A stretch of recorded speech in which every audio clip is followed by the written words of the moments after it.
All right, welcome everyone. I will call the meeting to order. Today is March 10th, and this is the Mount Mansfield Unified Union School District Board meeting. My name is Andrew Jones. I'm the Assistant Superintendent, and I'll be starting the meeting tonight because we are doing a board reorganization since we have some new board members, and we're kind of starting over to elect the board chair, vice chair, and clerk. And so once we elect the chair, then I will turn it over to the chair and they will take over the meeting. So with that, are there any nominations for board chair? Okay. Okay. Heather? I nominate. Okay. Is there a second for the nomination? All right, Sandra. Are there other nominations? All right. So all in favor of electing Edie as the board chair? Aye. All right, seems like the majority. All right, Edie is the board chair. Congratulations. Thank you, everybody. No more pressure. I appreciate your confidence. Great job. Well done. Yeah. Okay, so I will accept nominations for vice chair. Yes. I nominate Tara Arneson. Great. Is there a second? Katie, any other nominations? All in favor of Tara Arneson for vice chair? Aye. Again, clearly the majority. Thank you. Any nominations for clerk?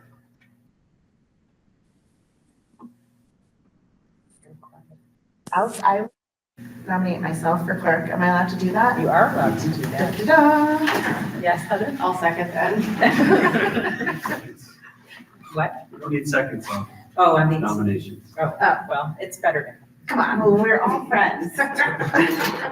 Any other nominations for Should clerk? know this. Any other nominations for clerk? All in favor of Katie Nelson for clerk? Aye. Okay, again, we have the majority. I think they're all unanimous, so thank you, everybody. Okay. Agenda review, so we have community comments, and then we have appointing Katie Barea as the Jericho Elementary School principal. We have a principal report from David Marlow, who's the principal here at Underhill Central School. We have a special services and preschool update.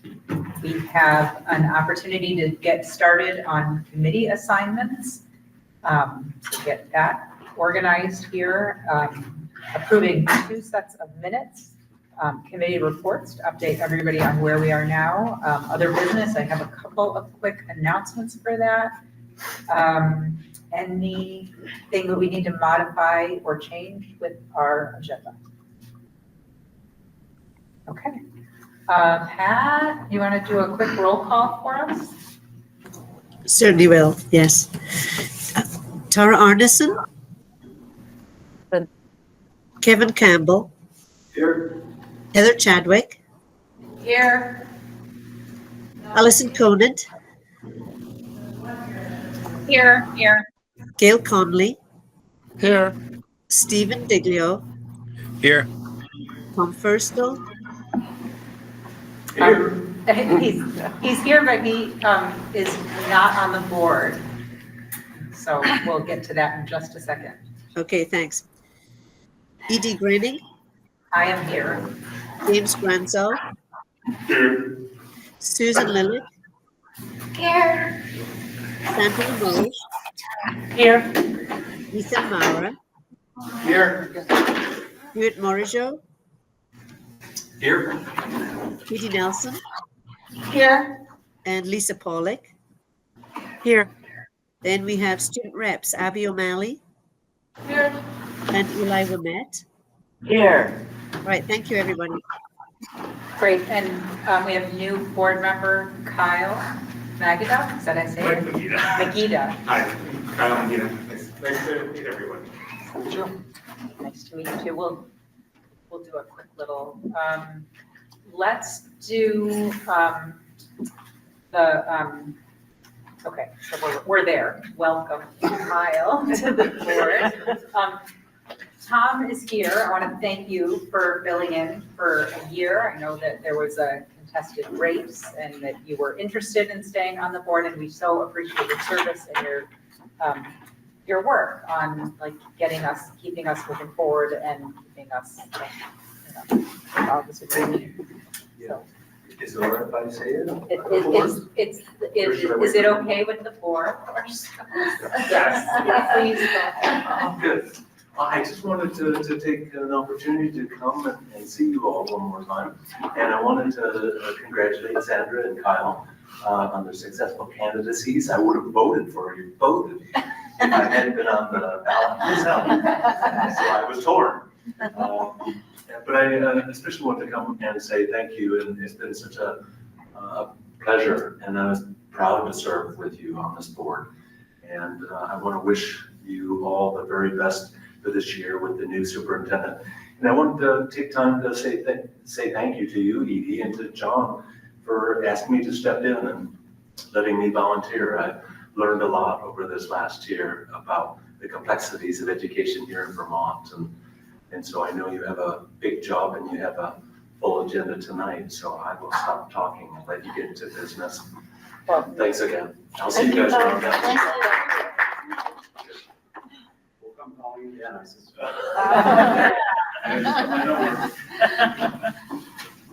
I So we have 5 board members who were elected for a new 3-year term, and you have affirmations of. Yep.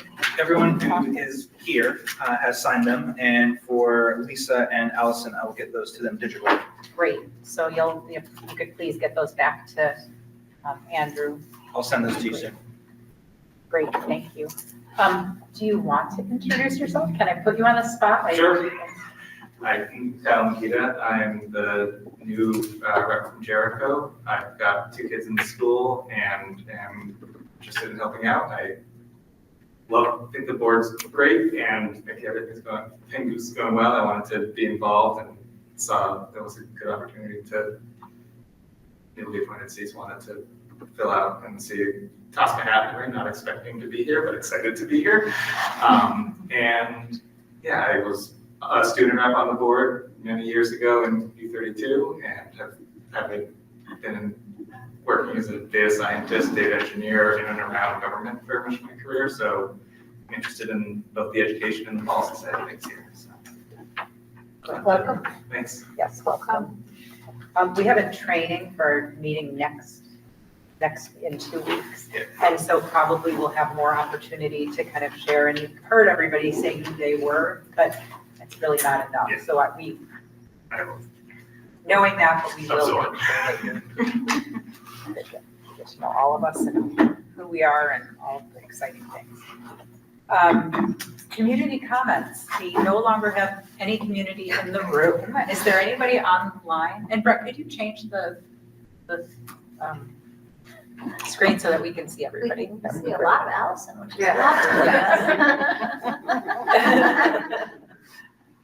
the Hollywood Squares version.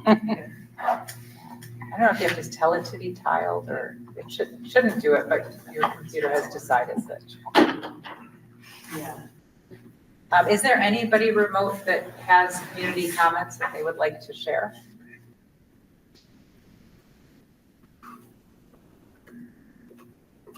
Okay. Seeing none, we will move on. Can I get a motion to appoint Katie Barea as the Jericho Elementary School principal? So moved. Thank you. Sandra seconded. Sandra seconded. Great. Any discussion? Would you mind sharing? You sat on the committee. Would you mind sharing? And Kyle did as well. Oh, great. Yeah, it was a great process. It really was. As Rebecca told us when we first got started, that the applicants this time around were so strong, the strongest group of applicants she had seen in a long time. So we just, we were fortunate. We had so many great folks to choose from. But Katie certainly rose to the top, and I think she's going to be amazing. And I think we're really fortunate to have her at JES. starting in July. So I'm super excited. Yeah, to echo everything Sandra was saying, it was a very great process. There were a lot of really good candidates, and Katie really impressed the entire committee. She came in with homework for us. She actually turned the interview around with us at the end and like helped us to decide where the school would go. So I really think she's going to be a great fit. She's in Jericho and seems to be hopefully a long-term benefit for the school. Yeah. I've already been in contact with her multiple times. She has an extremely strong foundation in elementary literacy, and so that kind of expertise will be a huge benefit for our district. So I'm very excited. I'm not seeing any third item. I just said wonderful. Yeah. So are we ready to vote? All in favor of appointing Katie as the new principal of Jericho Elementary School? Any opposed? Any abstentions? Great, unanimous approval. Thank you, everybody. Dave, would you like to introduce yourself and do your principal report? Sure. So my name is Dave Marlow. This is my first year at Underhill Central School. I was actually at the high school for the previous 12 years. Welcome to UCS. For those of you who've never been here before, it's a magical place to be. As I've said during our tour, we look at 3 different areas: curriculum, parental involvement, and student voice. I look at our staff here, and I was blessed to kind of walk into a very veteran staff. I think our newest teacher, classroom teacher, has only been here for 7 years. So it's, pretty veteran staff, and they know curriculum. They're very professional. They're very kid-centric. Every decision that they make and every thought that they have is what's in the best interest of the kids in their classroom and the kids walking throughout the halls. So with that being said, we're constantly looking at, what's next and what can we do better to better serve the population here. We have 140 students, K4. We have roughly 30 to 35 kids who go to Jericho for Spanish immersion. We foster a supportive environment where students feel safe, connected, ready to learn. Our social emotional learning is as high as our academic learning and criteria. All of our classrooms are using responsive classroom. They've all been trained, I think that's the implementation in the practices, restorative approaches. We've brought in trainers. Amy O'Shaughnessy in her group through Starlight Collaboration, has came in, and we've really revamped our entire approach to restorative behaviors and how we look at those and how we deal with those actions and behaviors within our classrooms, whether that's in one of our unified art classrooms or in one of our general ed classrooms.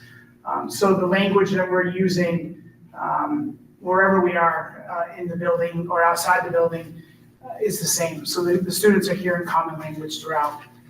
What I shared on our tour, unfortunately, with all the snow we have, you don't get to experience, the true magic of the outside here. Every teacher has their own outdoor classroom space. We have some teachers who have really vamped it up, and they have a full outdoor theater in the woods where, they're putting on performances weekly, depending on whatever topic they're learning about. We have teachers who are going out on a daily basis with their students, whether there's snow on the ground or not, multiple recesses, because, the play-based learning is really key for the social emotional piece for any student, no matter the age. The other big piece that we're looking at is our, as Andrew just said, the literacy piece is a big focus that we have right now. We're emphasizing phonological awareness, center-based learning. Our 3rd and 4th grade teachers, we're a multi-age classroom here, so our 3rd and 4th grade teachers have gone more center-based learning this year and been able to really differentiate their instruction in their classrooms. And, it aligns with the science of reading, receiving effective evidence-based reading instruction, and therefore our test scores and on our assessments have continued to rise on, every time from the beginning of the year to now. The other big piece is the equity piece. We prioritize anti-bias, anti-racist education in the MTSS model. We provide individualized interventions, ensuring that every student has the resources they need to succeed. So whether that's tier 1, tier 2, or tier 3 instruction, our 2 full-time interventionists that we have on staff, their schedule is as packed as it can be, and they're constantly asking, what can we do? Can we do anything else for students? And I just think that, again, highlights just that kid-centric attitude that everyone has here and what they can do. We highlight diversity through character, through our monthly themes and celebrations. We've recently celebrated Global Play Day, which is an unstructured play throughout the day within grades and with our play buddies, or our third or fourth graders, with our first and second graders, or with our kindergarten buddies. We've done random acts of kindness. We have a kindness wall right down the hall where kids and adults alike are able to write notes of kindness, and they put it in the wall, which are then read on a daily basis during morning announcements from third and fourth graders, or read before all school morning meetings. And it just continues to build that sense of community, which has been a theme that we've had from day one. We try to invite folks from the community, whether that's been, we've had the fire department here this year, we've had the police department here, we've had the EMT here. We continue to invite folks to come in and share their experiences and what they do and why they're important to the community, so everyone can kind of feel important and feel inclusive. We have a strong sense of community, family engagement. One of the biggest highlights we had this year was we brought Rose Bedard, the MMU dance coach, in for a week and then did an artist in residence program with her. And we celebrated on a Friday night at Browns River and did a dance recital, K4 dance recital with her, and hip hop dance recital. And the entire gym at Browns River was completely packed. And it was standing room only, and it was amazing to see the number of students that not only showed up, but participated in that program. And kids at, at the beginning of the week said, I'm not dancing, like, why would I want to dance? And then, come Friday afternoon, Friday evening, they're out there doing the full performance. And again, that sense of community, that sense of engagement, that sense of feeling a part of something was really, really, beneficial and put a smile on our faces, and something that they could then take with them. Our PTO has been instrumental in connecting the community with the school this year. They've conducted events like Donuts at Drop-Off for parents. They've provided enrichment opportunities like bringing in Daniel Abdo, a graphic novelist, at the beginning of February, and doing an author visit with him for a day, and allowing other events, supporting Girls on the Run, making it user-friendly for kids on bikes, and so forth. So they continue to provide enrichment opportunities for our community as well.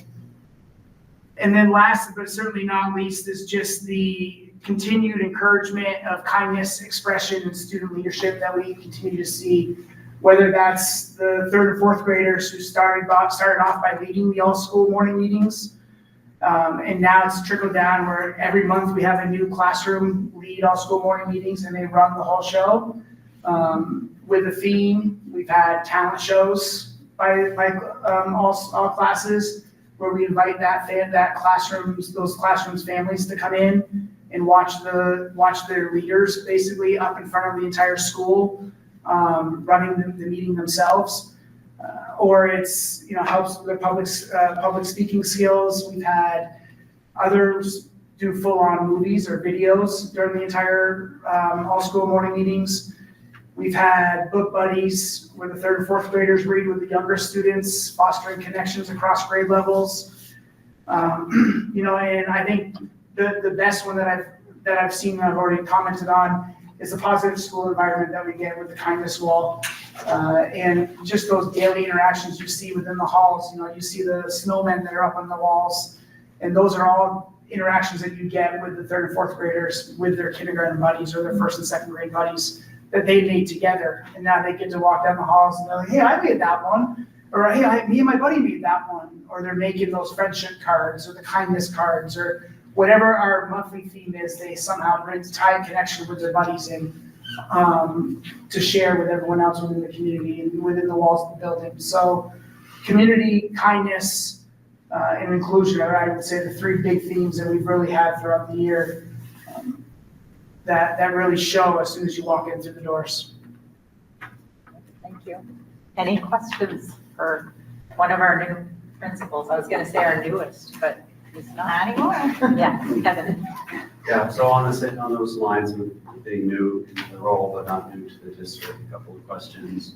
Anything that surprised you, good or bad, you came into the role here, and what are your thoughts for the rest of the year, next year, in terms of what you're going to work on? Yeah, so I think actually we've been talking a lot about that in our Guiding Coalition group, looking ahead. The CPI goals that we're working on in Guiding Coalition have actually kind of shaped us for looking ahead to next year.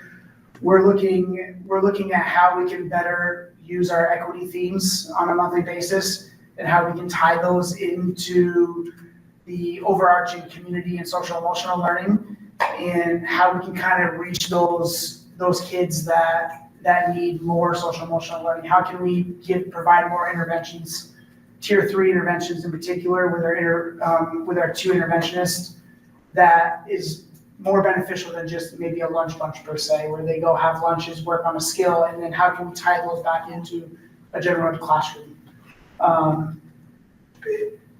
The SEL goals, I think, are going to be the biggest piece that we're going to continue to look at and move forward with, because the curriculum piece is going to always be there, and we're always going to look at how can we revamp our curriculum. Literacy is obviously a main focus right now, and what are we going to be looking at for next year, and what resources do we need, and how are we going to implement those, in a multi-age classroom, because not every school in the district is multi-age. So what is it going to look like here compared to other schools that are just straight grades? What surprised me, I think, I don't know, I would say that the level of just openness from day one. I think the staff here has just opened their arms from day one and was willing and eager to do anything. I remember coming in for the first day of in-service, and I was worried a lot of this stuff was already created and it was theirs, right? And I'm coming in as the new administrator, trying to learn and adapt to their stuff.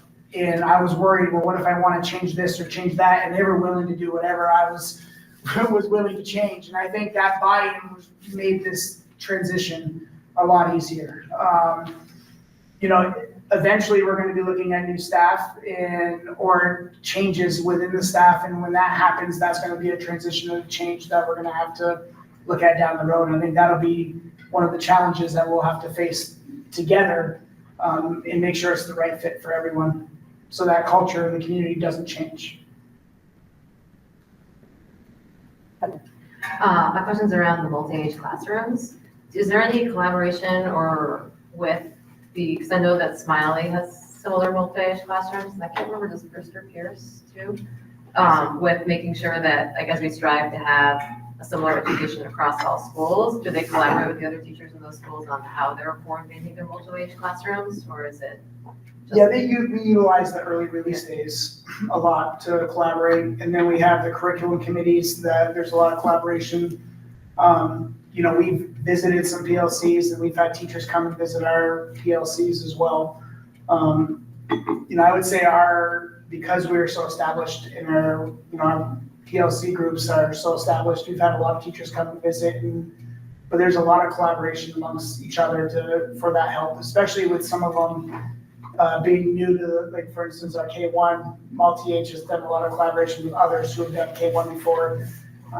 So it's been helpful in that sense.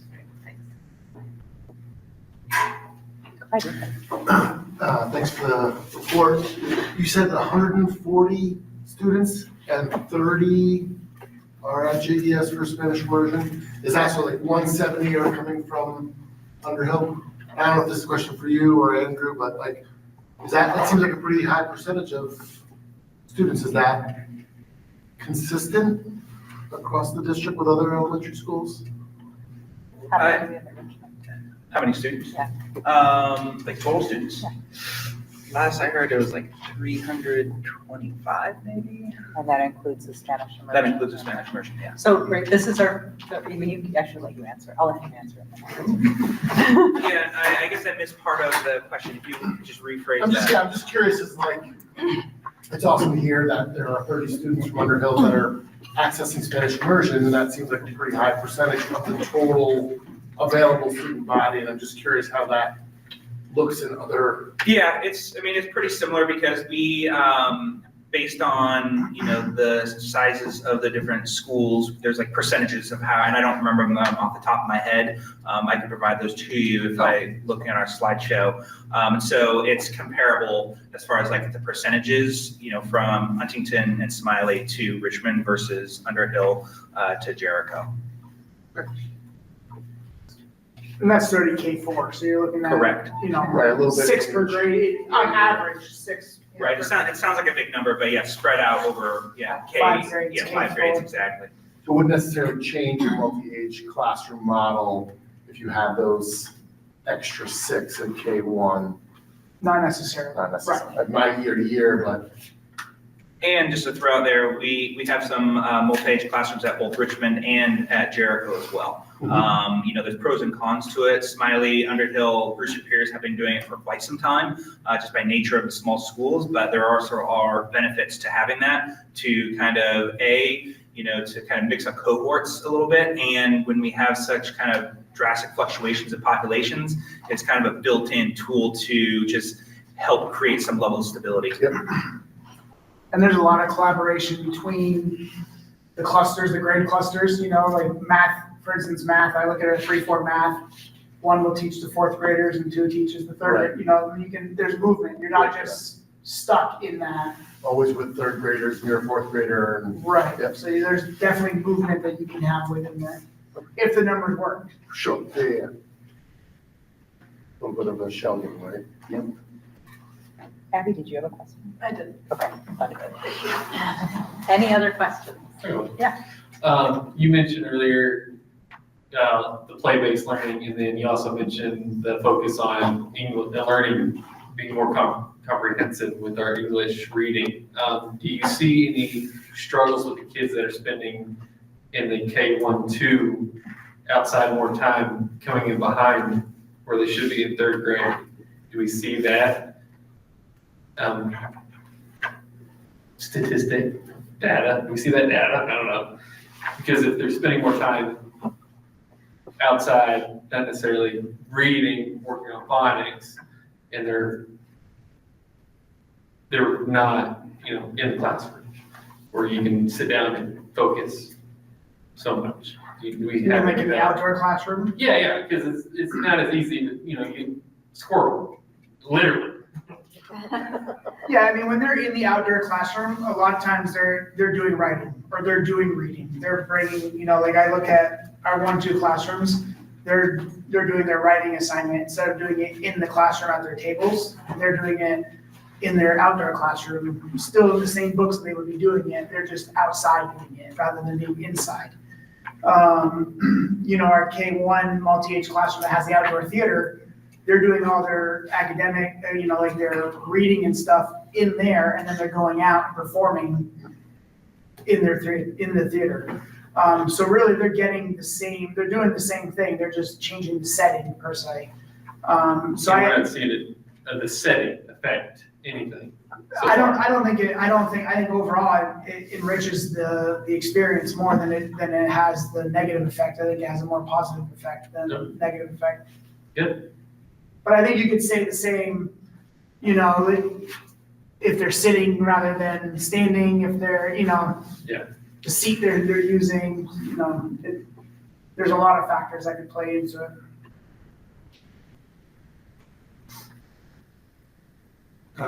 This is, so it'll be your first year. What are some things, what's the plan for next year? What's a new initiative you're thinking of or something you're thinking of starting up now that you've got a year under your belt? Well, with our potential, and I say potential, and looking at Andrew because who knows, with the new literacy being rolled out at some point relatively soon, that's going to probably be the big focus. K4 is going to be what we do with our ELA and what we focus on with that. So that'll be a big focus with our staff here.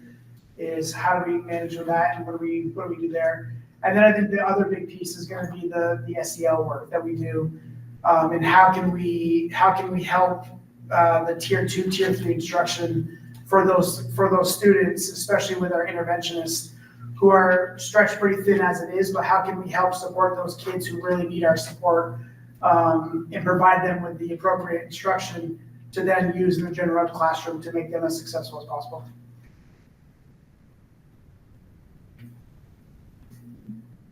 Any other questions? I don't want to ignore my remote folks.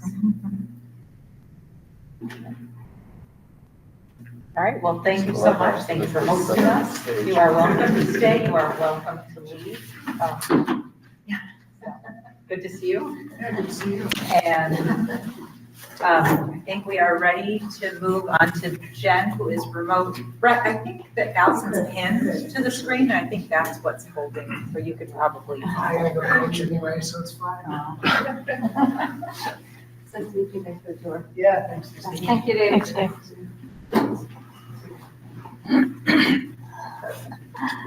Are you all ready for me to start presenting? So Jenn, why don't you introduce yourself? You can start presenting to us. Thank you. Hi, everyone. My name is Jenn Cote. I'm the Director of Special Services, and this is my first year in this role. I was previously the principal at Underhill Central School. This is kind of perfect that Dave and I are both scheduled on the same night. I'm going to start presenting. Can somebody let me know once you see that on the screen? Is there one to make it a little louder? Yeah, you're working on that, right, to make it louder? Thank you.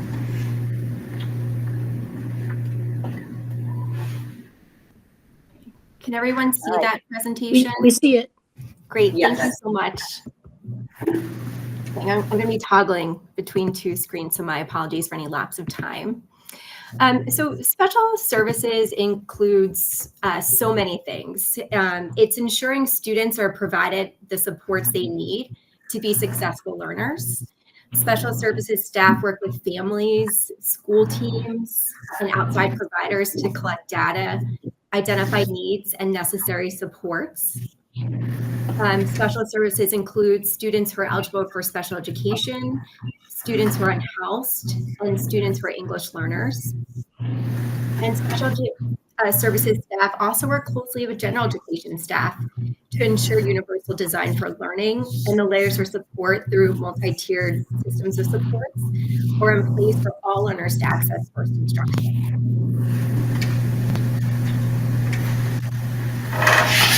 We have many service providers that who include special educators, math and literacy interventionists, speech language pathologists, school social workers, paraeducators and behavior interventionists, occupational and physical therapists, and board certified behavior analyst. I'm going to start talking a little bit about preschool here. So our district has a really robust preschool program. We have we're able to provide and offer early childhood education in one of our 8 district preschool classrooms to 133 preschool eligible students. Our preschool students are being taught and practicing social skills, self-regulation, language, early literacy, and math skills, all of which have a positive impact on their development. In addition to our district preschool programs, we have 165 preschool eligible students who receive programming from one of our 39 partner programs. That's around 300 students receiving early childhood education who live in our district. Our partnerships are important, especially for students eligible for special education. Our district's collaboration with these programs takes coordination and oversight to provide students eligible for special education their services. Our team also consult with our partner programs to screen students and support them with building supports for student growth. Jen, before you move on, is it about 300 3 and 4-year-olds? Yes, about 300 3 and 4-year-olds. Thank you. I added these pictures for a little Monday night cuteness. These pictures are some students in our UID preschool program.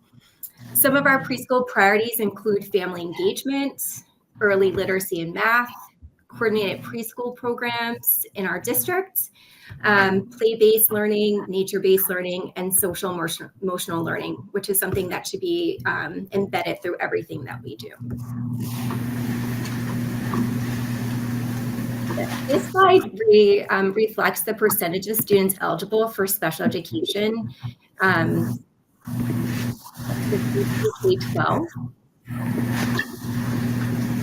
When students become eligible for special education because they have an identified disability and need for specialized instruction.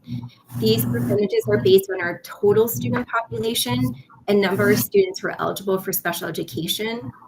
You know, looking at the data, there was a slight dip in 21-22, but our numbers remain pretty stable.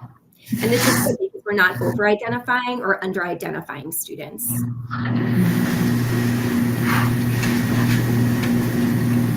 Are you good with taking questions as we go? Oh, sure. Yeah, do you want me to pause? Yeah. I mean, I have questions. Other folks have questions. I don't want to. So part of the multi-tiered supports is supposed to help us have fewer students, right, going into special education eligibility. So do you see that as something that is working, something that is not working, something that is an unreasonable expectation, right? Like how do you view that? Yeah, that's a really great question. I have seen have felt the impact of our MTSS systems strengthening over time, and our child count reflects that, especially in K through 21. The screen that I'm currently on shows the breakdown between preschool and students who are kindergarten through age 21. So those numbers have remained pretty stable. There has been a slight increase in our preschool numbers. And, you know, some of those reasons could be, you know, the lack of early childhood programming outside of our district. You know, there's such a struggle to fund these programs and find staffing. You know, we are seeing a lot of referrals from families, medical providers are also referring students for special education as well. And then, you know, a positive is like it's special education, there's no longer this big stigma around it, right? So when people have concerns, they want their students to get the support they need, regardless of how they get that. And I look at that as a positive way for, it's positive that families and school teams no longer have that negative stigma about special education. Jen, I also have a question. With our district being at about 16-17% of the students eligible for special education, do you know how that compares to around the state of Vermont and nationally? That's a really great question. I actually just read an article, I believe it was in Education Week, that showed some information around the special education numbers nationally. And I believe that there's like a 3% increase nationally for special education numbers going up. Statewide, I don't have specific information on that, but talking with my colleagues, we fall around like kind of similar percentages with our total student population and special ed numbers. Great, thank you.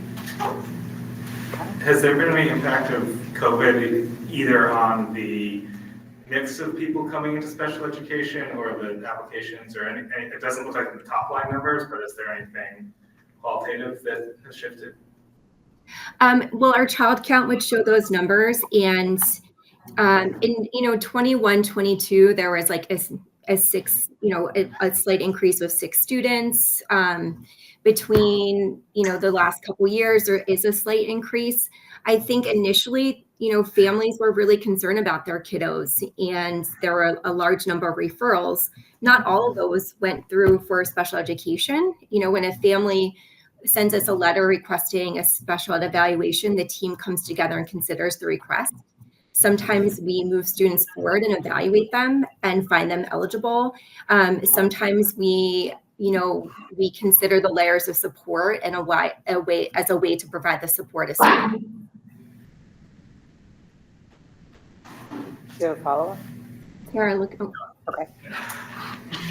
Tara? Thanks. Jen, with the changes in the special education laws, have you seen an increase, a decrease, or even like students now losing their eligibility and we're trying to make that up in different ways? Yeah, that's actually a great question. I think that it's too early to see if the impact of the laws are impacting eligibility in our district. I think next year will be a good time to take a look at those trends and that data to determine whether or not the changes have impacted eligibility, whether we see an increase in students who are eligible or decrease students who are eligible, but it's something on my list to look at in the future to see if there's any trends in the impact. How many students get evaluated each year? Ooh, I don't have those exact numbers, but I can tell you that we, I would say that there have probably been like 10 to 15 EPT meetings that have gathered that we've said, you know what, I think that we need to come back together at a different time. Let's see if the layers of support through MTSS can work for your students to make the progress that they need.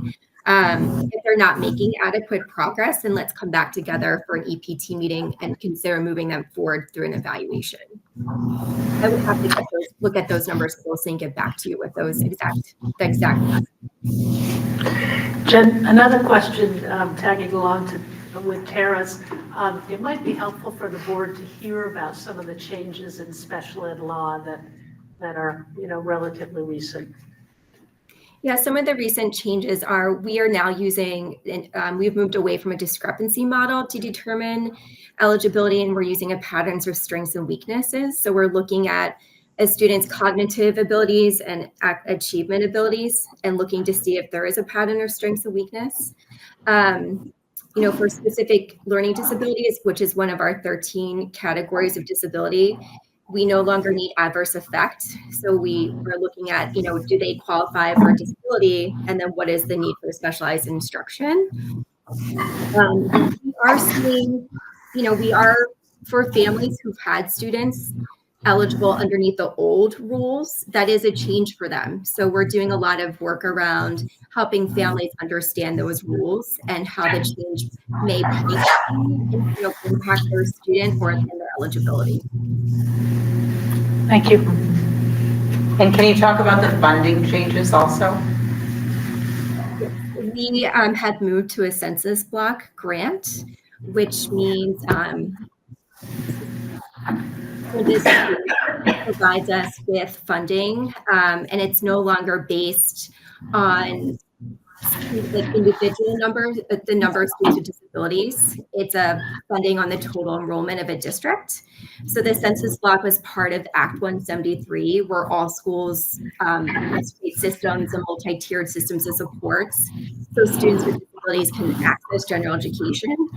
And the census block was it allows us to kind of more efficiently and flexibly use and allocate our special education funds.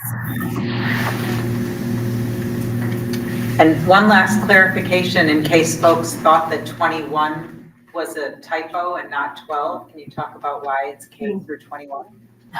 Yes. So thank you, because initially I had 12 on there. I'm like, that is not right. It should say 21. So some of our learners in high school, some of our learners who have more complex needs are eligible to continue on with services after their 18th birthday or after their graduation.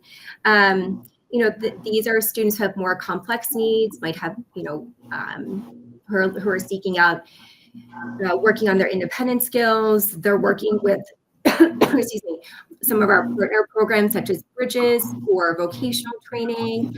The IP team comes together and makes that decision whether or not they would be eligible to continue.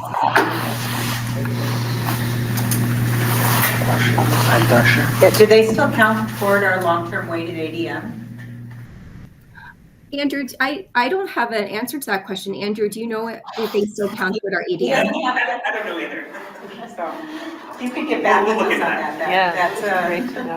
That's a really good question. It's a good flag. Yeah.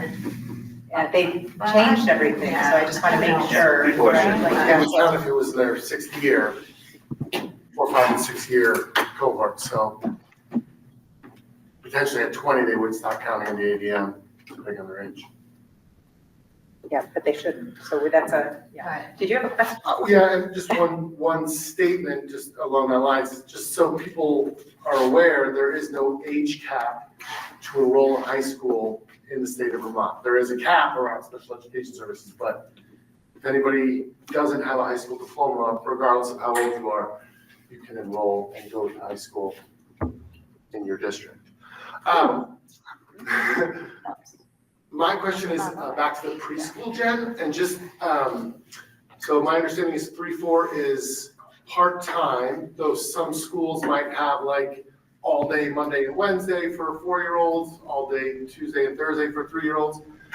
Is there any reason or thoughts around full-time preschool for maybe 4th graders?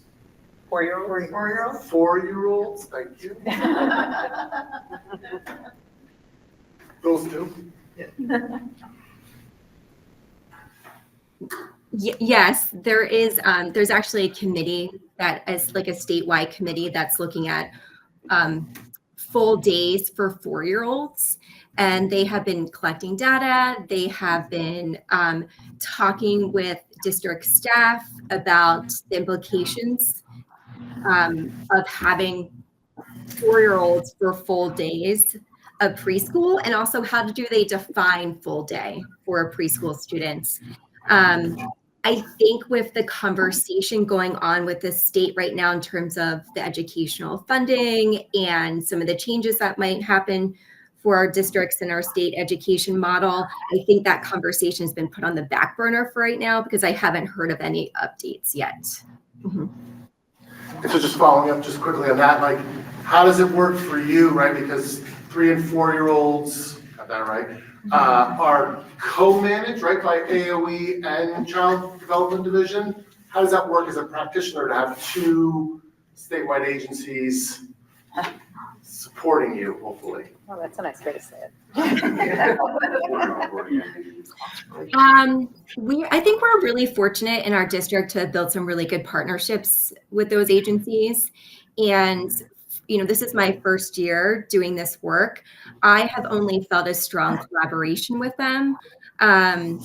Sometimes they're not as communicative just due to, they have a lot of staffing shortages at this point in time. But, sometimes they're not as timely with their communication as we like, but we still, come together and we have a solid transition process for students who are turning 3 and are then eligible for services for, as a 3-year-old versus services birth to 3. In my experience, it's only been a positive experience. So I can't speak about, previous years or other experiences other districts may have. Great, thanks. One preschool question. It looks about 40% of those people kids under enrollment are at actual district schools, and the others are a partner. How much of that's parent demand, that's about how it breaks down, and how many people aren't getting into the district schools that might want to, and then also are the students in IEPs, are those more likely to be in the district or more likely to be in partner programs? Yeah, that's a really good question. I'm not sure what the wait list looked like for last year. I believe it was around 10 students. And so I think that's pretty great. We also support those families with finding programming, through Part 2, which has preschool classrooms in our district or other partner programs outside of our district. We are lucky to have, Poker Hill and Saxon Hill and the Children's School in Jericho that we could collaborate with them on a regular basis to see, like, if we don't have a spot, do they have a spot to get kids into their program? For students who are eligible for special education, we do save some spots for students who are eligible, who may, turn 3, who are eligible to attend one of our programs. If we have a slot that's open, we can provide itinerant services to students who, their families might come into our program, and we might go to their program to provide the services. Thanks. I don't see any more questions, Jen. Okay, thank you. I can't remember what slide I was on. I think there was the child count slide. Let's see. All of these are really great questions. For child count, we look at, there are 13 disability categories when determining eligibility for special education. The top 5 disability categories our students are eligible under are a specific learning disability. That could mean a specific learning disability in math or literacy, listening comprehension, other health impairment. An example of that would be attention deficit disorder, autism spectrum disorder, developmental delay, which is in preschool, and then an emotional disturbance. We've already talked a lot about like the disability categories and, maybe the why of the increase in the preschool as well. So I'll move on to our next slide, which is out of district placements. Let's see.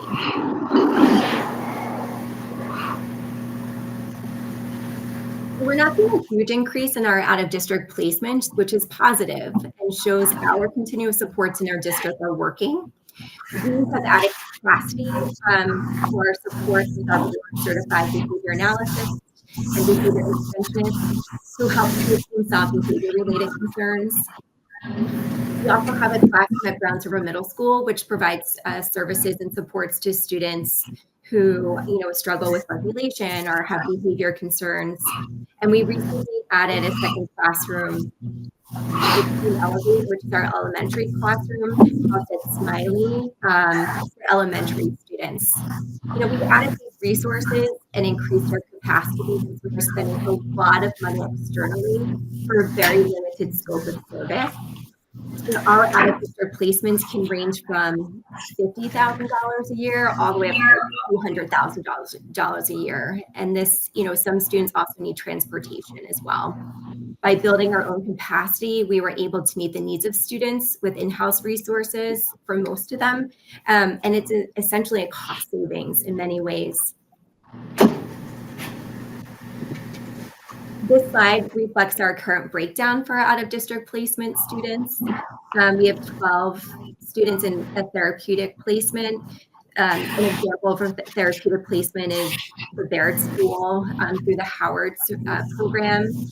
That's school services students in elementary school. We also have the middle school, which provides services for students who are grade 7 through 12th grade. And that's for students who qualify for special education with an emotional disturbance and for some students of autism.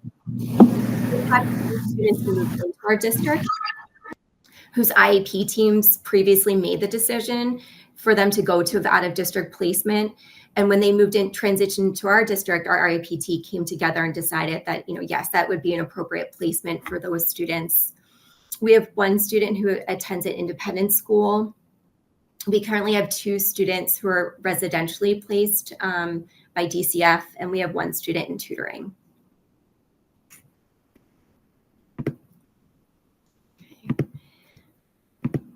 Our next slide. So I'm a very an internal optimist. I always like to celebrate. So every year the state sends families who have students who are eligible for special education a survey and basically asking how's the district doing? And our 22-23 survey results came back. Those were the most recent ones that the state provided us with an 46% parent involvement. This is not reflective of our entire family population of students who have children who receive special education. I believe 67 families completed the form, but I felt it was important to highlight because it is indicative of the positive and collaborative family engagement we have in our district. This state number for family engagement is around, I believe, 79%. 79.8%. So we're doing really well. A few highlights from the survey include, families felt that teams are flexible with scheduling meetings, IEP goals and progress information is reported in a parent-friendly manner, parental rights are provided in advance and also explained in a friendly manner as well. Hey, Jen, we have a question. Oh, thank you. You just mentioned, and I love the state agency piece, so that's why I'm picking up on it, that one was a placement from DCF. Is that something that the district pays for, or is that something that DCF pays for? There are two placements at DCF, so we do not cover the cost of them.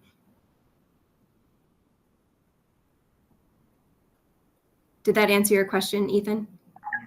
Yes, thank you. Okay.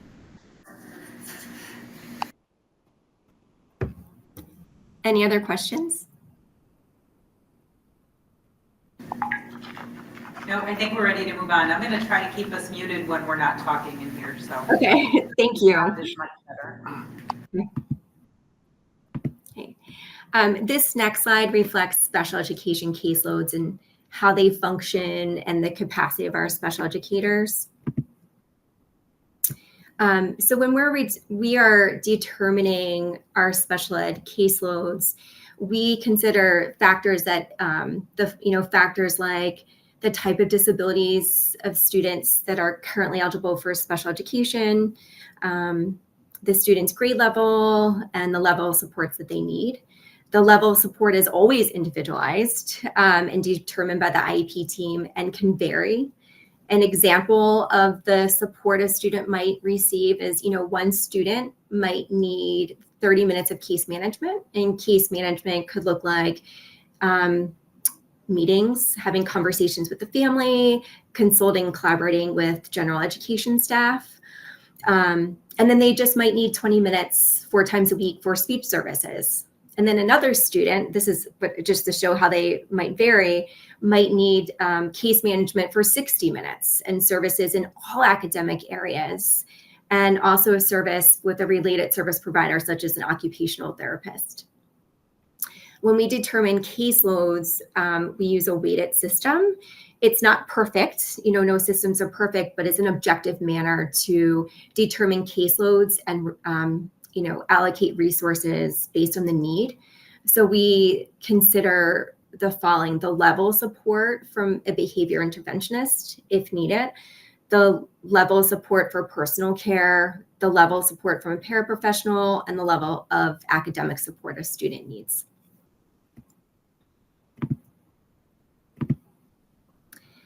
These are the kind of the main cost drivers for special education. We have, personnel to deliver the specialized instruction. We need to ensure we have staff to deliver the services according to a student's IEP. Sometimes we may need to adjust staff based on these services.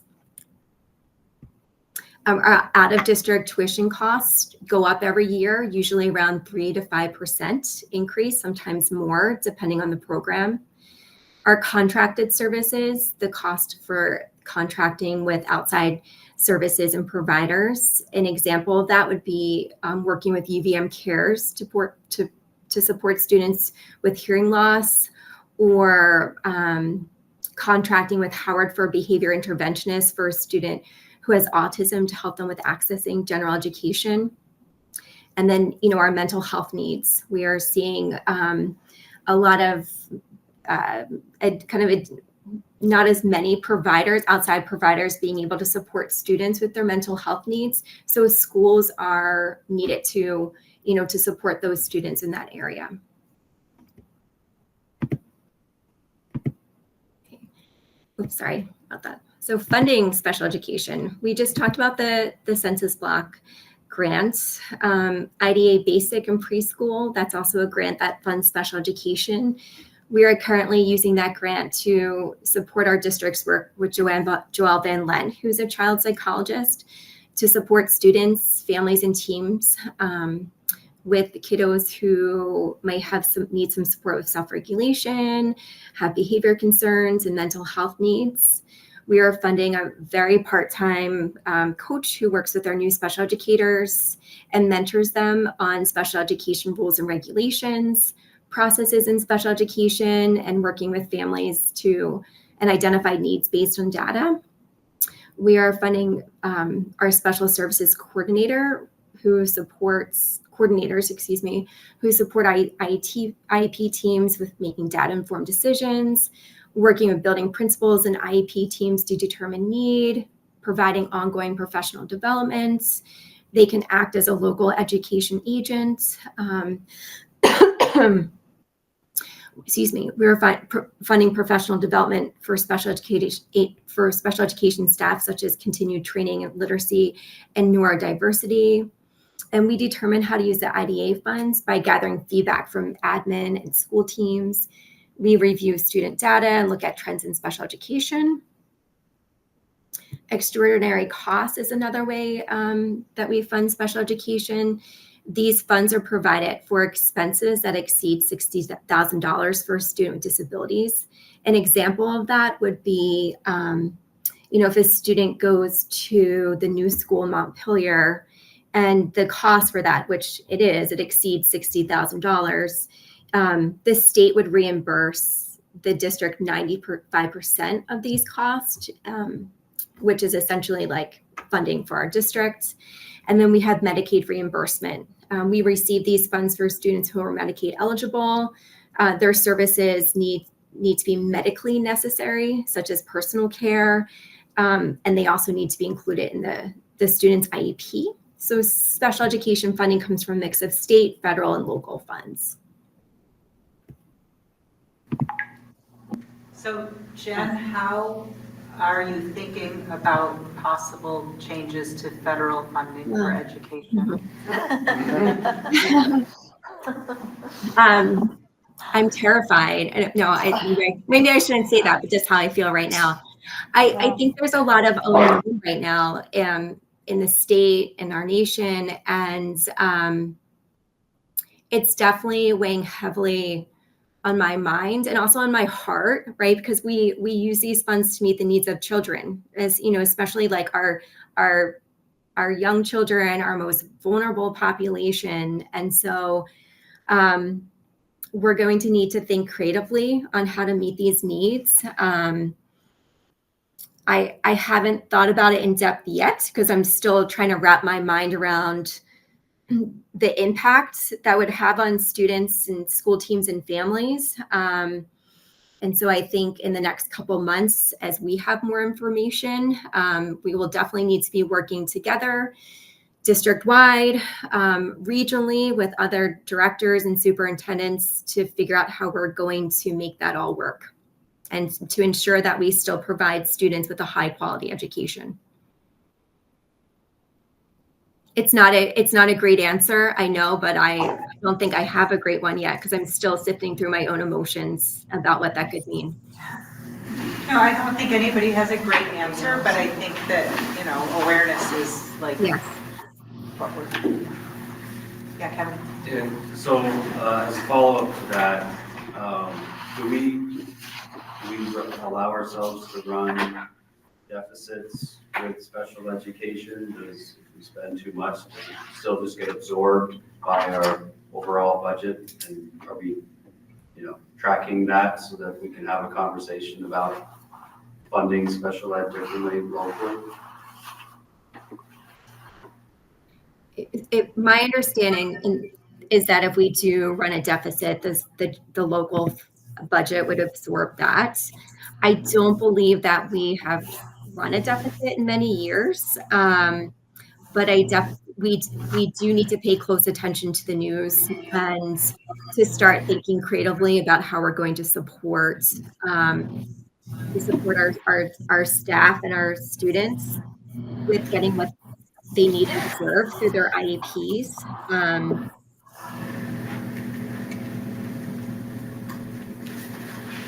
Jimmy. Do our teachers have a priority on getting their kids into preschool?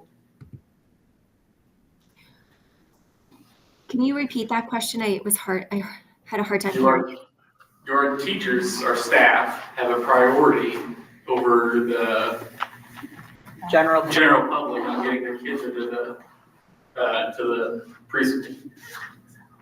It's my understanding that everyone registers for preschool and then we provide slots. Andrew, you might be able to speak a little bit more specifically on the registration enrollment process for our staff. I'm not aware of any preference that is given to staff over anyone else. I mean, I could be wrong, but I'm not aware of it. Should there be? I mean, honestly, it's not something I've thought about. I guess I don't have necessarily an answer to that. I just don't want a teacher to be stressing out because no. Where do I pick up my kid? This thing over here is closed. Now I got to take it out. Now we got to find sub. Yeah. Because our preschool. I mean, we certainly do. Because I'm in charge of the school choice piece. So so there's been instances where, and not necessarily for pre-K, but just kind of school choice in general, where say a teacher works in Richmond, they are teach somewhere else. We try to coordinate that, but I wouldn't say that we prioritize them over other folks. It comes down to, they go through the same process as everyone else. So let's say someone lives in Jericho, but they work in Richmond and they want their kid to go to Richmond. We usually can accommodate those things. It has to do with just kind of, the number of students and those sorts of things. And so it's on a year by year, kind of case by case basis. And since I've been here at least 4 years, I'd say the majority of the time we're able to make those accommodations. I can't speak specifically for pre-K necessarily, but in general for elementary schools, because middle school is much easier. We've generally been able to meet it, but again, we're doing that alongside all of the other applications. My question is a follow-up to Kevin's follow-up. On Monday. Do you know offhand, Jenn, how much money we get for federal government each year to fund some of our programs? So we have an idea of what we might be losing? For Medicaid specifically? Yeah. I actually so for Medicaid, around $475,000. The IDA grants around $930,000. So it's a substantial amount of money for sure, over $1 million. And I'll just jump in really quick. John responded to my email, and those students who do stay after do count towards long-term ADM. Oh, good. Oh, great. This computer away. And the data on the budget should be in the annual report, so you should be able to see all the detail on that. Other questions? Yeah. I was just curious, Jenn, how much have you seen the out-of-district placements decrease, as a result, as much as you can, tell, as a result of our increasing our capacity within the district to, sort of accommodate those kids without having to send them out of district? Yeah, that's a great question. I think, our numbers have stayed pretty stable over the last several years for students who need an out-of-district placement. And I do think that's a testament to our supports that we have in our districts. Several years ago when we didn't have our Team Elevate, our Team Evolve, or our behavior interventionists or our BCBAs, we would contract with other outside agencies like Howard to provide that support. Having those resources within our districts, you know, those supports are in place for kids who have an identified need, but they can also be in place for teams to collaborate with, right? To say, hey, I'm seeing a kind of like a trend with this kiddo. What are some proactive strategies that I can use to prevent them from needing like that level of support? Yeah, I think the prevention is really key here. And I think without that in-house prevention and resource, we would probably see an increase in that out-of-district placements. Yeah, well, I remember John talking to us last year about increasing the capacity at the elementary level. That's Elevate, right? Is that right? Yeah, okay.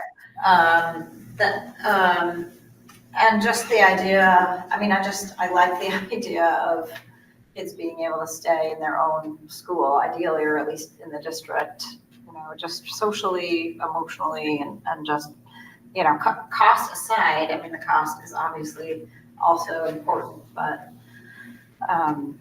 it just seems like it makes the transition back, or the possibility of, you know, or if you never leave, you don't have to transition back, I guess, is you know, what I'm thinking. So that's right. They still have a sense of connection, which can also a direct connection to their sense of belonging, right, to their community. Right. Yeah. I mean, I feel like the numbers are pretty low, you know, actually, in terms of out-of-district placements. I think that's pretty remarkable, actually, given what I'm seeing.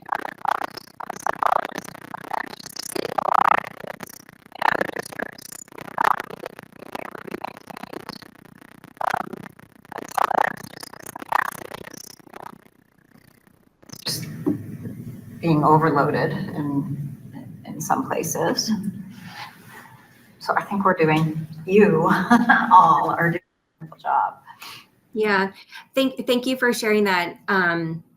You know, just talking with my regional directors and colleagues, you know, they have a larger population of students, I would say, who have out-of-district placements, and many districts are moving towards building their own capacity, right, to support their students within their district.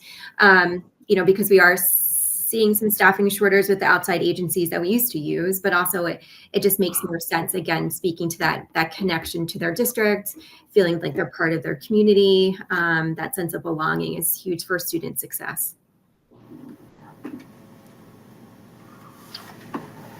Okay, I'm not seeing any more questions. Okay. Go to the next. Oops, I'm clicking on this slide too. Okay. So the next slide just shows some of our priorities to optimize success in special education.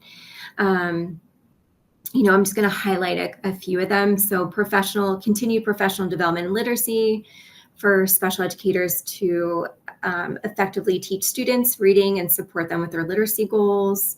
That social emotional learning should be embedded in everything we do. So staying up to date on best practices and you know, helping teams weave SEL into their work, their services, if needed. Continued focus on MTSS. All students are general education students first, regardless of their need and disability area.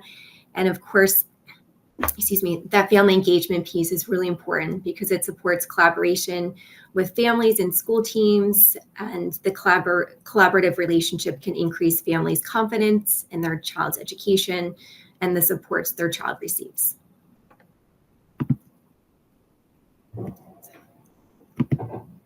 Okay. Special education is a pretty large part of special services, but there are other areas of special services other than just special education. Special services also includes McKinney-Vento in English learners.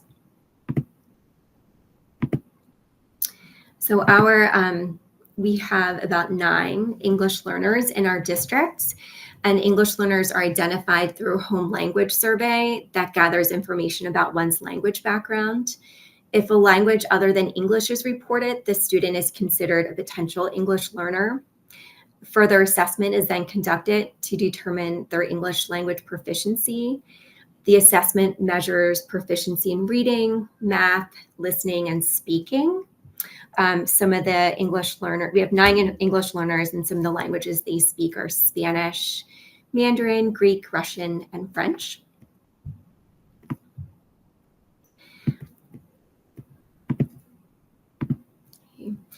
And then part of special services is also McKinney-Vento. So this is a federal law that provides important education rights and services to pre-K through 12 children and youth experiencing homelessness. Homeless children and youth means individuals who lack a fixed, regular, and adequate nighttime residence. Our population in our district is pretty low. This graph reflects the number of families and students who are currently eligible for McKinney-Vento. The current school year numbers are up to date as of last week. The number of families and students eligible can fluctuate during the year, but have remained, this number is accurate, like I said, as of last week, and we're seeing a pretty low number of students and families eligible. If a family loses their permanent, fixed, and regular nighttime residence, during the year, they can qualify for McKinney-Vento. If they find permanent housing within that school year, the students can remain in our district until the end of the year. And then at that time, they would need to register with the school district of their current residence. So that concludes my presentation.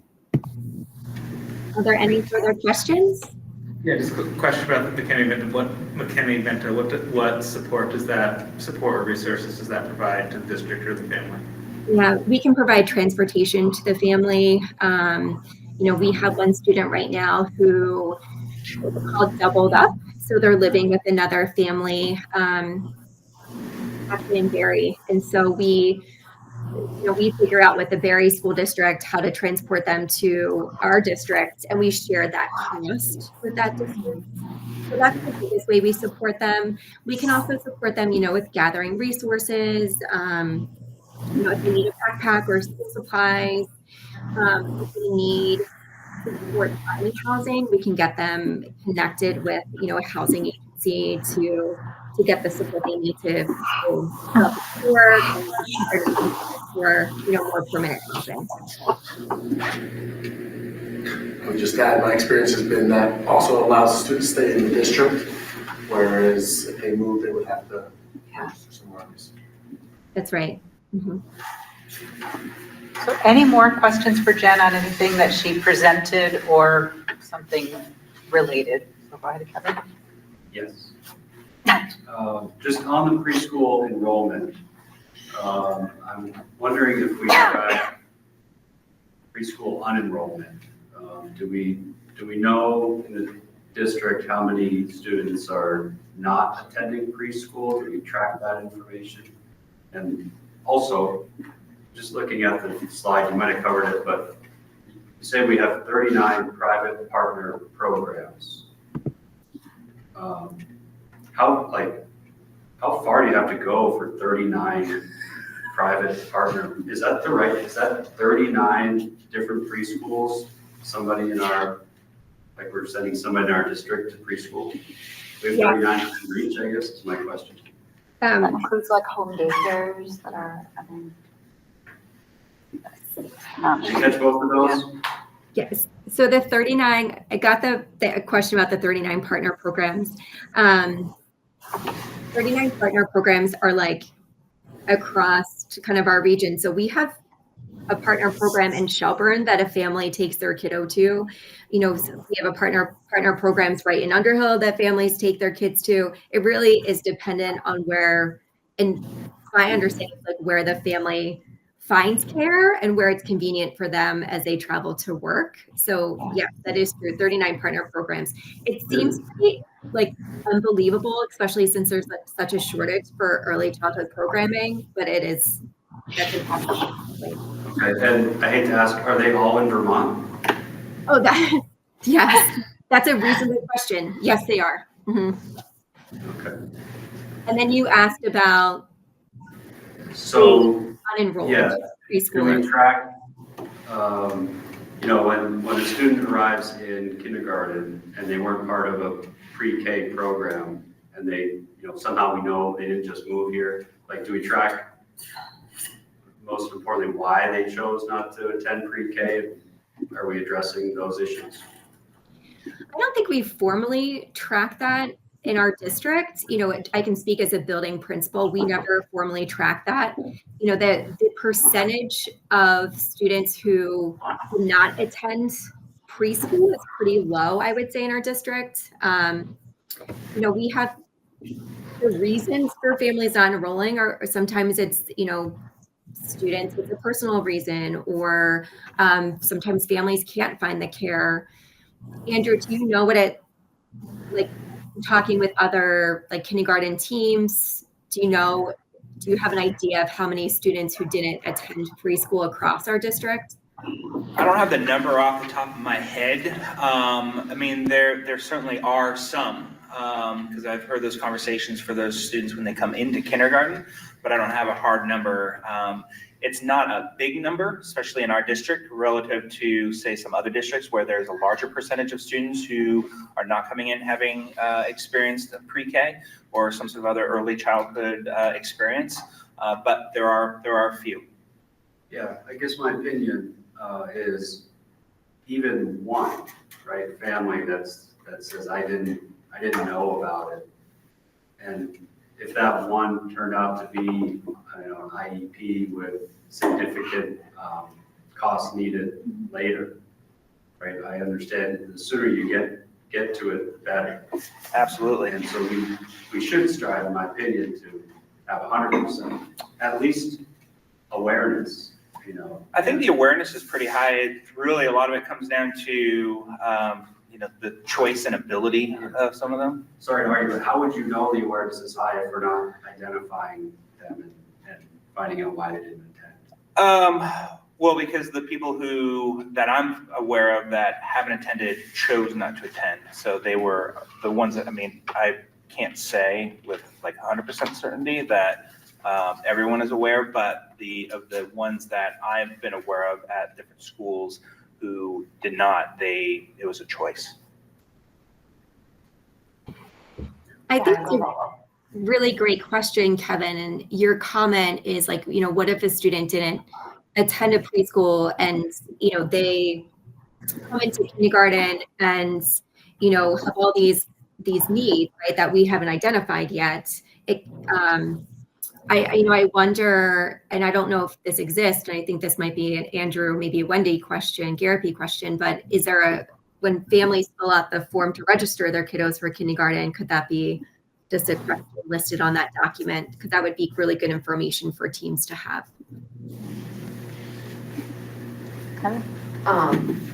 Do we track the kiddos that didn't attend, and are they able to catch up for the assuming learning gap that they have having not attended preschool? We don't formally track students who did not attend preschool, and I can't answer that without looking at like data. You know, as a principal at UCS, I can say that, you know, it differed depending on the student, but it also could differ if a student attended a preschool program too, and, you know, they might have a need as well, and they had a great early childhood experience. So I think it's really hard to tease out, like, was it because they didn't have the preschool experience? Maybe. Is it because there's an identified disability that hasn't been identified yet? Maybe too. Yeah, it's interesting to think about what data could be collected and looked at over time, right? Like because our numbers are so small every single year, it would definitely have to be an overtime thing. Go ahead, Ethan. I'm just curious in terms of your question, Kevin, if some people are attending a childcare provider but not getting the 10 hours that, what's the word I'm looking for? When Reimbursement? Approved program, universal pre-K, Yeah. right? So you could maybe not be in a program because that particular program isn't accessing that funding. Right. I'm just sort of curious, like, in terms of collecting that data, like, it almost feels like you'd have to take like okay, in Huntington, we had 18 births in the past year. And then tracking them until they get to kindergarten. Did they move? Did they move, right? Like, I mean, half, like, that is like, It's a lot I don't know how, and even in the small, like, in Huntington, where it's pretty small, it's really like, I think like you're thinking like, if we can get them sooner and getting the support sooner, that they may not need those additional expensive supports later, right? Is that the? I believe one of the key reasons for funding universal pre-K is for that purpose. So that's what I believe. I mean, it's wrong. But I think that's why we chose to do it. So if we have kids showing up in kindergarten, okay, we don't track them until kindergarten, but we say, you've been in the district the whole time and you didn't attend the program. Can you tell me why? And then maybe there's something I can do to affect that for the next. Right, I get that information. Yes, like see how, you know. Yeah, with our parents out there, like, hey, my son might be a little off. Right. What can we do to help him? You know, so I didn't know anything. The goal should be 100%, but it's really hard to know what is on the end. But after the fact, I think you do. All right, so any more questions for Jenn? All right, well, thank you. That was Thank you, Jenn. a great presentation and a really rich discussion with everyone. Really appreciate everyone's interest in this and figuring out, yeah, how we do what we need to do best for our students and understanding, yeah, where we're making a difference and where we need support and how the federal government modifications may be impacting us. Thank you for having me, everyone. Thank you. Thank you. Hi, Jen. Next item on our agenda is committee assignments. I just emailed you, Brett, a link. Could you pop that one up? So so this is the new committee membership, but don't, like the names on there are last year's names. So just to go over and talk about the committees that we have that are standing committees. We have an ad hoc committee, and then we have a few other responsibilities. And what I'm going to say to you is if you know what committee you'd like to be on, you can let me know today. And if you want to talk about it, let's talk about it and get it ironed out by our next meeting so that we can get everyone at least on a committee. If you can be an alternate on another committee, that would be great. We have 3 standing committees. We have finance and facilities, we have human resources, and we have community engagement and communication. Lisa, are you feeling well enough to do a quick intro on what, you don't even, oh, you can come on camera if you want, on what finance and facilities is and does? Sure. We work with Nicole and it'll be John. I can use the same name to help guide them for the budget and look at facilities projects that are coming up. It's very busy during the fall, leading up to the January budget vote, but it's not. It was actually pretty relaxed this year, so hopefully next year it'll be similar. But that's when the main work happens, and we don't meet much after that. If you want to be on this committee, you need to be free the 3rd Thursday of the month at 6 p.m. for the meetings. Great. The HR committee does not have a standing meeting time, but your job on that committee is to be the primary people in negotiating contracts with our support staff and our teachers union. We are in negotiations right now, and any other major human resource modifications that we want to make to the district. In theory, we have on years and off years, but lately it's been on. So no no guarantees on that one. And then community engagement and communication. Katie, you want to give a quick? Sure. This committee communicates with the community about things that are happening on other committees, sometimes information that other committees might need, or gathering information from the community that we need to inform certain processes such as the superintendent hire. And we're also key in getting out bigger district messages to all of the communities in the district. And we usually meet at 8 a.m. on Monday morning, the first Monday of the month. Great. And Tara, will you do a brief overview of the DEIB committee, or it's ad hoc for sure, and just to talk about focus of the committee, or are we fully disbanding it for the next year?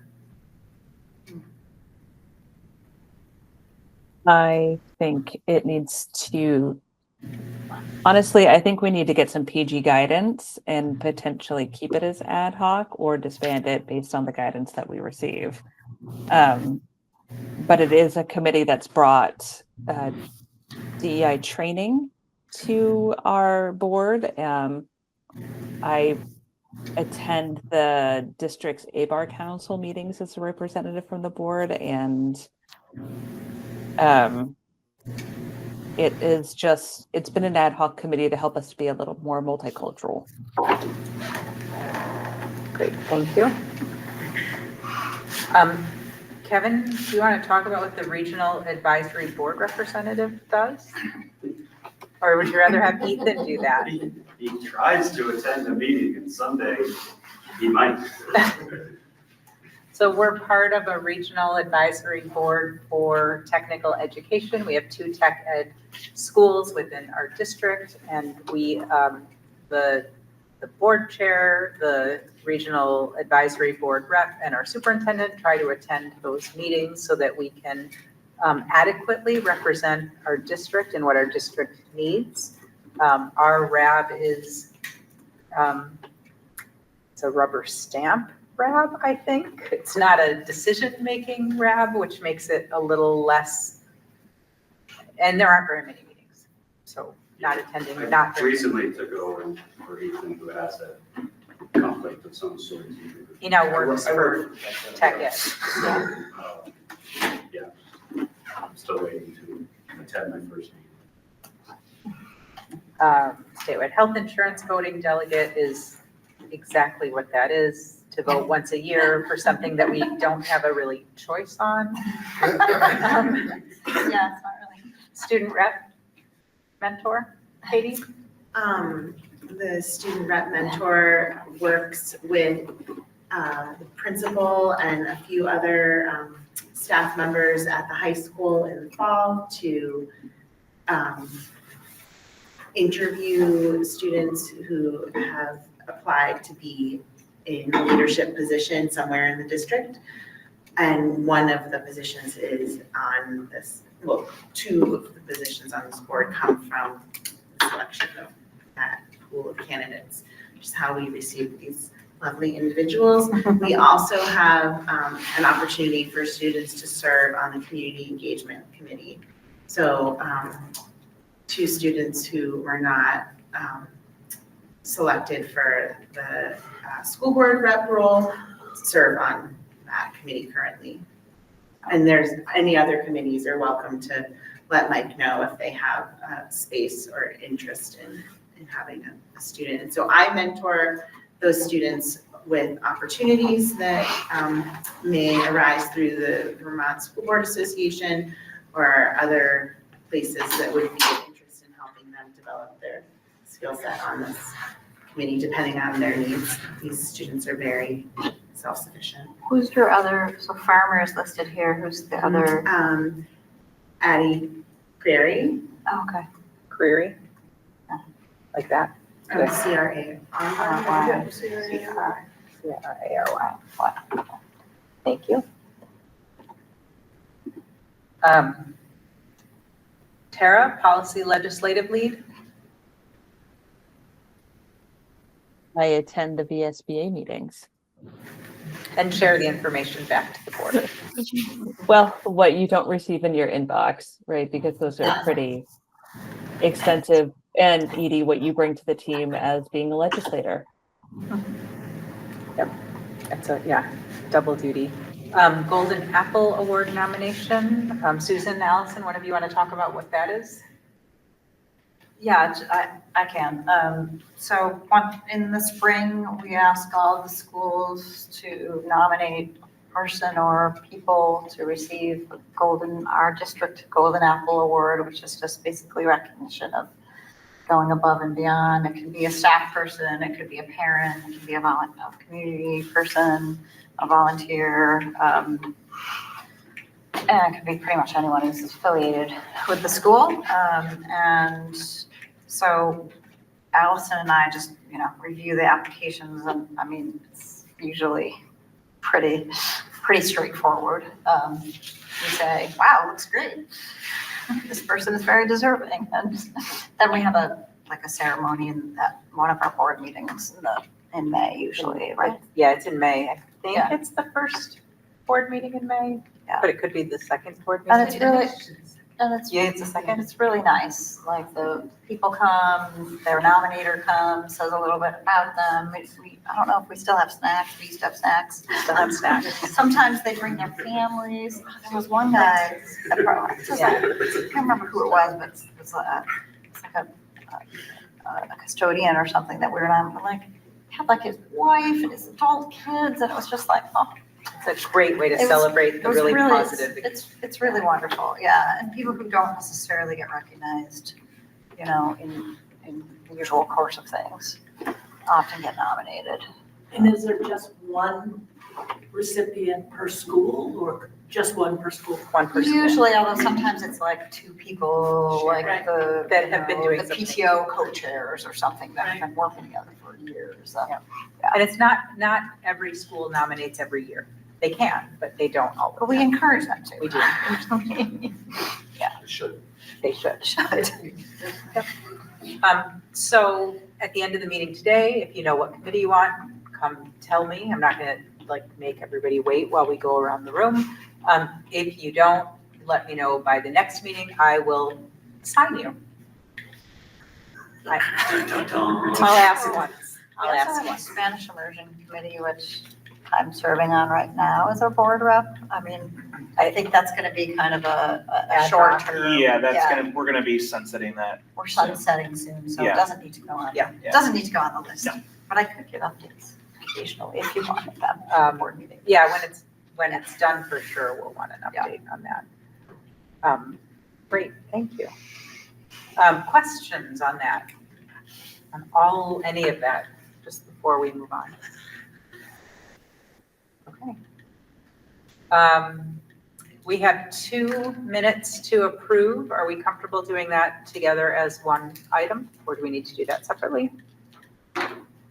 Together as one item. Can I get a motion motion to approve the minutes from February 10th and 17th meetings, please? So moved. Thank you, Kevin. You're welcome. Thank you, Stu, for seconding that. Any discussion on the minutes?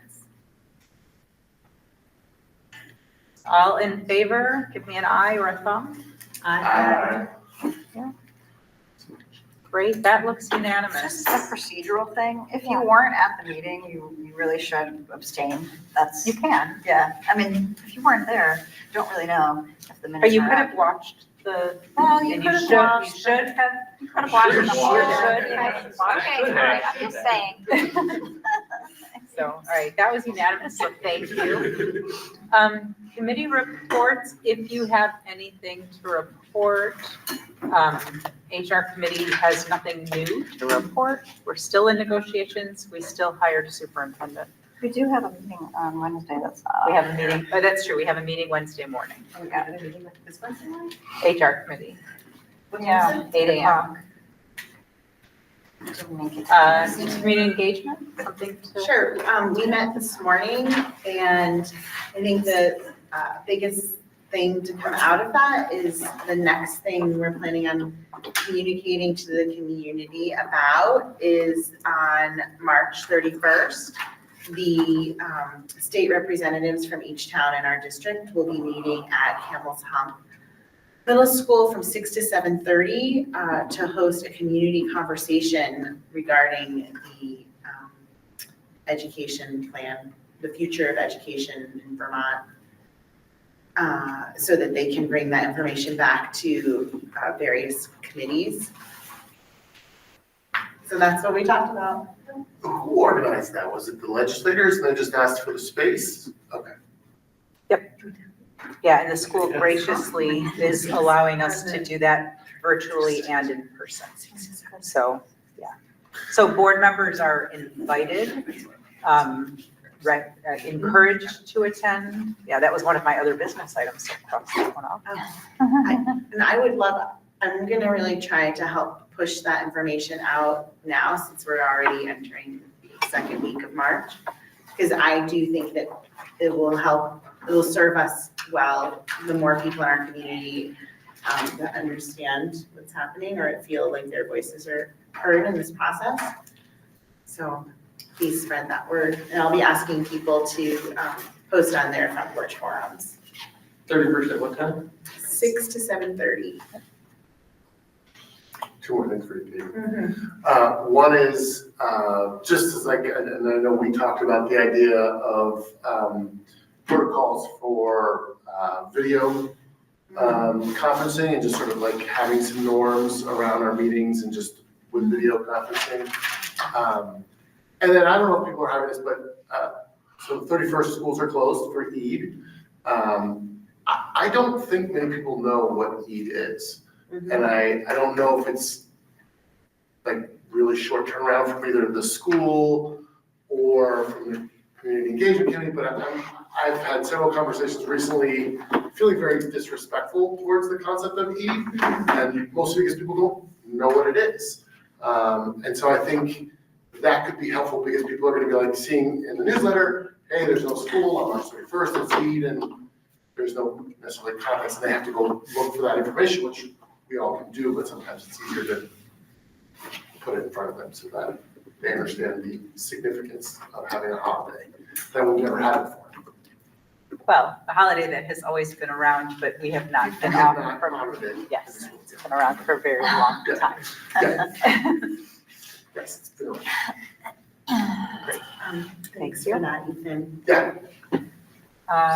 Finance and facilities, anything to report? Our budget passed.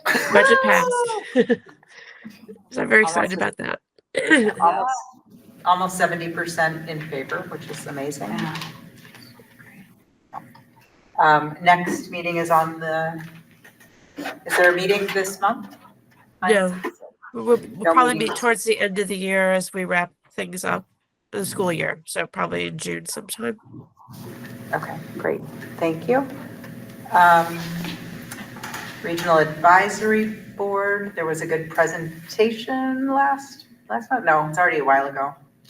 Nothing new. Legislative and VSBA, anything?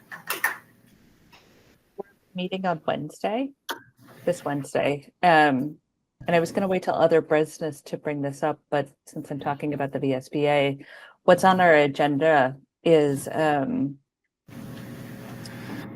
the executive landscape and all of the dear colleague letters and other things schools have received from our current administration, because New York State has put out a legal alert and the VSBA is working on something similar for Vermont school boards, just because I do think it's something we are going to have to potentially pay attention to.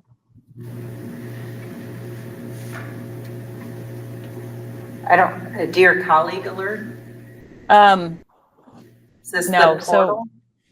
No, right? Like the stripping of DEI across schools, right? Like it's, in higher ed, it's called a dear colleague letter. In K through 12, it was something else. That survey where you can report information. I will have more after Wednesday. I just read through the VSBA agenda and I'm sharing what I read through there. Great. What's the standards for federal money? Yeah, it's a big list. Yeah. Okay, and the legislature is trying to reimagine school governance. So, can I ask on that? Yeah. With 90% of budgets being approved, some with larger numbers, right? Does that say anything about the need to reimagine? Is that seen as a mandate for the status quo? Like, how is it being perceived? There is a, I figure out what the best way, there is a divide in the legislature on how to, first of all, we haven't been back since that happened, right? So, but before that happened, there was a divide in the legislature, especially from the people who were newly elected, who only heard from their constituents that they better fix the property tax problem. So if we still have a property tax problem is a question, right? I think that we can do better. I think we can make education more affordable and make property taxes more stable and less variable year on year, but that's my opinion. So it's a good question. I will have an answer Friday. I don't know, how people feel about that. I think what happened with Act 127 and with the property tax inflation issue, I mean, who knows what happens if we go into a recession, right? Like there's so much that we don't know, is that a lot of the systemic issues around the way we structure schools and the way we govern schools in Vermont were really highlighted. And so we learned and we know very clearly that what we have isn't working for all students well across the state. So do we have the ability now to fix that so that there's a better level of education, more equal across the state? It's a really good question. I hope so. Because there are structural things that are not working, right? Especially in those districts that can't pass a budget and keep stripping and stripping and stripping down to bare bones and can barely provide for their students what they need, right? Yeah, it just feels like the urgency is gone way down to the sales, so we'll study something, come back again and revisit. It's a real concern. And if it gives us an extra year to come up with a real plan and not a cobbled together plan, then that would not be a bad thing. So, yeah. Other business, does anybody have other business? Yes, since we have time, I won't keep you long. Not a lot of time. Not a lot of time. We're running a little early. Battery's not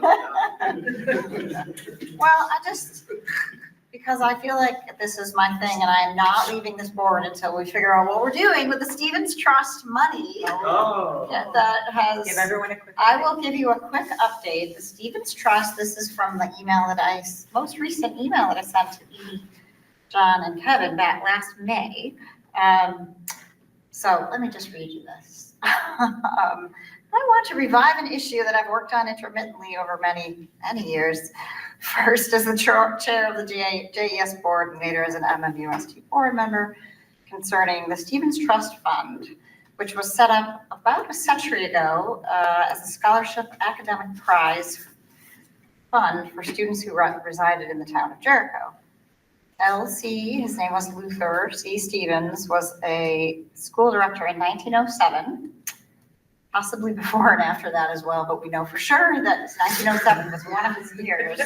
And as far as I can determine, he donated some money for this scholarship fund, or like it was supposed to be a prize. It was intended, I was just talking to the town clerk about this the other day, actually, because we had found some original documentation and I can't find, and then I tried to, this past spring, a year ago, I tried to find it.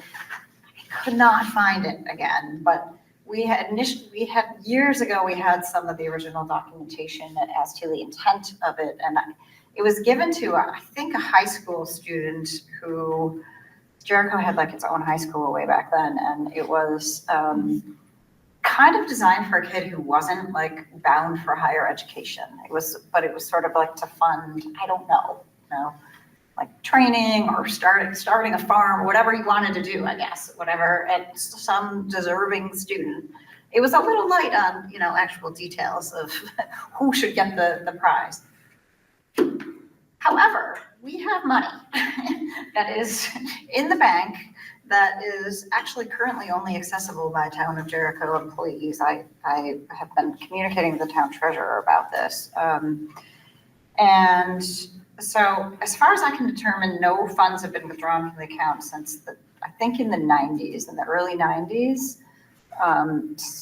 We had contact, like when I was on the Jericho board, with a former principal way prior to Vicki Graff, who remembered that some kind of award had been given to, I think it might have been a younger kid at that point, but that was like in the early 90s. So we currently have, as of last May, so it's probably gone up a little bit, there was $16,839.20. 16,000. Yeah, so it's actually close, it's about 17,000.